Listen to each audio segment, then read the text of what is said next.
Picture a darkened lecture hall.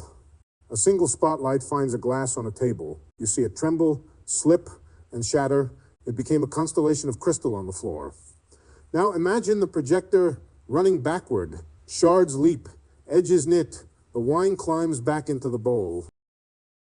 The image is counterintuitive because it promises a reversal of consequence. Physics, in its austere language, can write both the forward film and the backward film as equations. Experience, however, refuses to play the rewind. Tonight I want to follow that refusal, to trace where formal reversibility lives, why the world insists on direction, and what that insistence means for how we think about time, memory, and meaning. Let's begin with a simple, elegant fact. Many of our deepest dynamical laws are symmetric under time reversal. To make that concrete, let me use a quantum example. Think of quantum mechanics as a play. There are two equally good ways to tell the story, two stage directions that produce the same performance. One way focuses on the actors, meaning the quantum states. The other way focuses on the props in stage, meaning the measurement devices and the operators. Both tell the same tale. They just shift where the motion is described. In the Schrödinger picture, the actors move. The state of the system, the thing that encodes what could happen next, changes with time. If you imagine the world as a film, the Schrödinger picture is like watching the characters walk across the screen. Their positions, moods, and relationships evolve as the frames advance. The measuring instruments are fixed in place. They are the camera that records the actor's changing behavior. In the Heisenberg picture, the camera moves instead. The actors are frozen at a reference moment. And the measuring devices, the mathematical objects that tell you what you would see if you measured, carry the time dependence. Now the stage lights shift, the props slide, and the instruments sweep through different settings while the actors stand still. That flip, the camera moving one way while the actors are held fixed, sometimes looks like time running backward, because the formula that moves the props uses the mathematical inverse of the formula that moves the actors. Although it does not mean time is really reversed, it does reveal a deep fact. At the microscopic level, the laws do not prefer a direction. It is the expression of a genuine time symmetry built into the fundamental dynamics. That symmetry is a puzzle. Why, on the smallest scales, the universe could in principle run forward or backward. And yet, a world governed by such directionless laws gives rise to the stubborn, one-way flow we live inside. Where does the one-way arrow of time come from?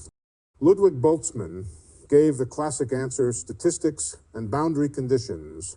Imagine a box of gas. Each microstate is a point in an enormous phase space. Most microstates correspond to disordered, macrostates, high entropy. A tiny subset correspond to ordered macrostates, low entropy. If the universe began in a very special, very low entropy state, then the overwhelming statistical tendency is for systems to evolve into the vastly larger set of higher entropy states. Entropy increase is not a new force. It is probability asserting itself. Boltzmann's insight is both simple and radical. Irreversibility is emergent. It is not written into the microscopic equations. It is written into the initial condition of the cosmos. The idea that the early universe had extraordinarily low entropy actually has a name. It's called past hypothesis. According to this hypothesis, the early universe's boundary condition tips the statistical scales. From that starting point, the forward march toward disorder is overwhelmingly likely. The glass shatters because the number of microstates corresponding to shattered vastly outnumbers those corresponding to whole. This is a beautiful, almost austere metaphysics. The arrow of time is a statistical fact about ensembles, not a dynamical decree. It makes irreversibility a kind of cosmic bookkeeping. Given where we started, the ledger of microstates grows in one direction. Boltzmann's answer invites a sharp rejoinder from Joseph Loschmidt. If the laws are symmetric, then for any forward trajectory, there exists a time-reverse trajectory that returns the system to its earlier state. If every particle's velocity was flipped at once, either by carefully designed experiments or by nature's accidental hands, then the shattered glass would reassemble. Why do we never see it happen? Let's talk about experiments first.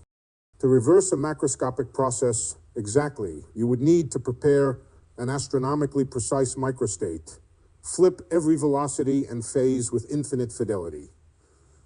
Two things block you. First, chaos. In many systems, tiny differences in initial conditions grow exponentially with time. So any microscopic error is amplified into macroscopic unpredictability. Second, coarse graining. We never track every degree of freedom. We describe systems with averaged macroscopic variables. The microstate that would produce a reversal is not just unlikely, it is inaccessible to any realistic preparation or measurement. Okay, then what about nature's random fluctuations? Can nature itself randomly produce a rewind? A macroscopic glass is not a single object, but an astronomical crowd of microscopic parts, positions, velocities, phases, each with its own degree of freedom. A whole glass corresponds to a very special, tiny region in that vast space of possibilities. A shattered glass corresponds to an almost unimaginably larger region. Boltzmann's point is simple. There are vastly more ways to be broken than to be whole. So while a spontaneous reassembly is not forbidden by the equations, it is so staggeringly unlikely that it is effectively impossible. Physicists can make this precise. The waiting time for a random fluctuation that reassembles a macroscopic object grows astronomically with the number of particles involved, far longer than the age of the universe. In other words, the universe could, in principle, produce a rewind, but the odds are so absurdly small that for any practical or existential purpose it never happens. There is a second complementary reason. The world is not an isolated clockwork. The formal recurrences and idealized fluctuations that guarantee reversals assume a perfectly closed, finite system. Real systems sit in an ocean of radiation, feel gravity from distant masses, and exchange particles and photons with their surroundings. Every interaction leaks information into more and more degrees of freedom. The air, the light, the cosmic background, the gravitational field. Once information about a process is dispersed into that vast environment, reversing the process would require reversing not just the glass, but the entire environment that now carries its trace. That is not merely difficult. It is physically impossible for any agent embedded in the universe put together. These two moves, astronomical improbability and environmental openness, close the gap between mathematical possibility and physical reality. Loschmidt's reversal exists as a ghost in the formalism, but not as a feature of the world we inhabit. The equations allow the miracle on paper. The cosmos never pays the price. Now step back from equations and experiments and listen to what the physics hands to philosophy. There is a gap between what the laws allow and what the world permits. That gap is not empty, it is full of meaning. If reversibility is a mathematical possibility, irreversibility is a condition for narrative, memory, history, responsibility, and agency. All presuppose a direction. A universe in which every process could be undone at will would be a universe without settled facts, without durable records, without moral weight. To be an agent is to act into a future that will not simply erase your deeds on a whim. To be a historian is to trust that the past has left traces that constrain retrodiction. There is a metaphysical subtlety here. One can adopt an epistemic stance. Irreversibility is about our limitations, what we can prepare, measure, and control. Some even suggest that how our brains work, our consciousness, plays a role here. But that's another night's topic. Or one can adopt an ontic stance. Irreversibility is a real asymmetry in the world, grounded in cosmological initial conditions and the dispersal of information. Both stances are defensible. Neither is forced by the equations alone. That underdetermination is philosophically rich.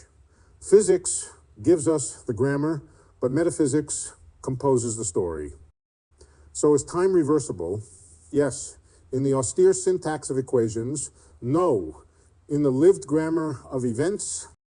The formal symmetry of dynamics is a generous mathematical gift. Irreversibility is the universe's insistence that some things remain done. That insistence is not a mere technicality. It is the scaffolding of memory, the ground of meaning, the condition of moral responsibility. When you fall asleep tonight, you will carry a small, irreversible trace of the talk, a memory. That memory is a tiny monument to entropy's work. It is also a reminder that physics and philosophy are not rivals, but collaborators. Physics tells us what can happen. Philosophy asks what it means that some things once done cannot be undone. The answer is not a single sentence, but a life lived forward, writing and reading the records we leave behind.